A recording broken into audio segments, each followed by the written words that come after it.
റഹീം എംപിക്കെതിരെ ആരോപണവുമായി KSU രംഗത്തെത്തുന്നു. ഗുണ്ടാ നേതാക്കളെ ഉപയോഗിച്ചാണ് റഹീം ആക്രമണം നടത്തിയതെന്ന് KSU നേതാവ് ഗോപു നെയ്യാർ ആരോപിച്ചു. നിരവധി കേസുകളിൽ പ്രതിയായ പാളയം സന്തോഷ് SFI-കാർക്കൊപ്പം പ്രകടനത്തിൽ പങ്കെടുക്കുന്ന ദൃശ്യങ്ങൾ KSU പുറത്തുവിടുന്നു. ഒരാഴ്ച മുമ്പ് മാധ്യമങ്ങൾ ഉൾപ്പെടെ റിപ്പോർട്ട് ചെയ്ത ഗുണ്ടാപിരിവുമായിട്ട് ബന്ധപ്പെട്ടുൾപ്പെടെ നിരവധിയായിട്ടുള്ള കേസുകളിൽ പ്രതി ചേർക്കപ്പെട്ടിരിക്കുന്ന തിരുവനന്തപുരത്തെ അറിയപ്പെടുന്ന ഒരു ഗുണ്ട എങ്ങനെയാണ് SFIയുടെ പ്രകടനത്തിലേക്ക് കടന്നു വന്നത് എന്ന് പൊതുസമൂഹത്തോട് വ്യക്തമാക്കാൻ റഹീം ഉൾപ്പെടെ ശിവൻകുട്ടി ഉൾപ്പെടെയുള്ള തിരുവനന്തപുരത്തെ നേതാക്കൾ തയ്യാറാകണമെന്നുള്ളത്.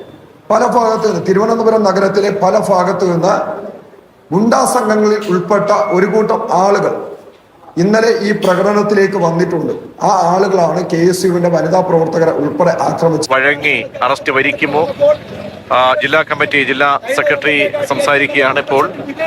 തിരുവനന്തപുരം ജില്ലാ സെക്രട്ടറി ഒപ്പം സംസ്ഥാന കമ്മിറ്റി അംഗങ്ങളൊക്കെ തന്നെ കാണാൻ കഴിയുന്നുണ്ട്. സമരം അതിനൊത്താശ ചെയ്തുകൊണ്ട് കേരള പോലീസ് കൂടി SFIയുടെ സഖാക്കളെ മർദ്ദിക്കുകയുണ്ടായി.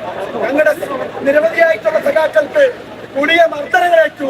ഇവിടെ ഒരു കാര്യം SFI സൂചിപ്പിക്കാം, ഈ അനന്തപുരിയുടെ തെരുവോരത്തിനകത്ത് ഏതെങ്കിലും ഒരു SFIക്കാരന്റെ ചോര വീണിട്ടുണ്ടെങ്കിൽ ചെന്നിത്തലയുടെ പോലീസിനോടും കേരളത്തിലെ KSUവിനോടും ഒന്നേ ഞങ്ങൾക്ക് പറയാനുള്ളൂ: തിരിച്ചടിച്ചിരിക്കും.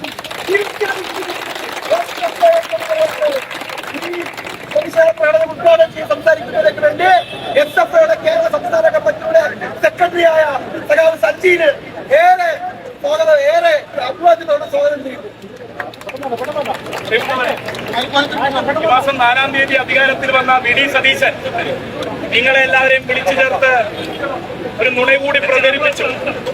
സമരഗേറ്റ് ആദ്യമായി തുറന്നു എന്ന്. അന്ന് തന്നെ കോൺഗ്രസിന്റെ ഉള്ളിൽ അതിനെതിരെ ശക്തമായ ഗ്രൂപ്പ് പ്രശ്നങ്ങൾ ഉണ്ടായിരുന്നു. ഒരു പാർട്ടിക്ക് മുകളിലേക്കുള്ള ഇമേജ് ബിൽഡിങ്ങിന്റെ ഭാഗമായി വ്യാജ സമിതിയുടെ നിർമ്മിതി സൃഷ്ടിക്കുന്ന സതീശനെ ആരെക്കാളും കൂടുതൽ താഴെ ഇറക്കുക എന്നുള്ളതിന്റെ ആവശ്യം ഇന്നത്തെ ആഭ്യന്തരമന്ത്രി കൂടിയായ ചെന്നിത്തലക്കാണ്. അതുകൊണ്ട് VD സതീശന്റെ സമര ഗേറ്റ് രമേശ് ചെന്നിത്തല പൂട്ടിച്ചു എന്നങ്ങ് എഴുതി കൊടുക്കാൻ നിങ്ങൾ തയ്യാറാകണമെന്ന് ആദ്യം തന്നെ പറയുകയാണ്. അതുകൊണ്ട് തന്നെ പോലീസ് വിചാരിച്ചിരുന്നത് വലിയ പ്രവർത്തകരുടെ പങ്കാളിത്തമാണ്. പക്ഷേ പോലീസ് വിചാരിച്ച അത്രയും പ്രവർത്തകർ ഇവിടേക്ക് എത്തിയിട്ടില്ല എന്നുള്ളത് പോലീസ് കരുതുന്നു. അതിനാൽ ജലപീരങ്കി പ്രയോഗത്തിലൂടെ അതിനും അപ്പുറത്തേക്കുള്ള പ്രകോപനങ്ങൾ വേണ്ടതില്ല എന്നുള്ളതാണ് പോലീസ് ഇപ്പോൾ തീരുമാനിച്ചിരിക്കുന്നത്. പ്രവർത്തകർ ജലപീരങ്കി പ്രയോഗത്തിന് ശേഷം റോഡ് ഉപരോധിച്ച് പിരിഞ്ഞു പോകും എന്ന പ്രതീക്ഷയിൽ പോലീസ് ഇപ്പോഴും ജലപീരങ്കി പ്രയോഗം തുടരുകയാണ്. മറ്റ് കോളേജുകളിൽ നിന്നെത്തിയ വിദ്യാർത്ഥികളടക്കം യൂണിഫോം ഇട്ട വിദ്യാർത്ഥികളടക്കം പിൻനിരയിലേക്ക് മാറിയിട്ടുണ്ട്.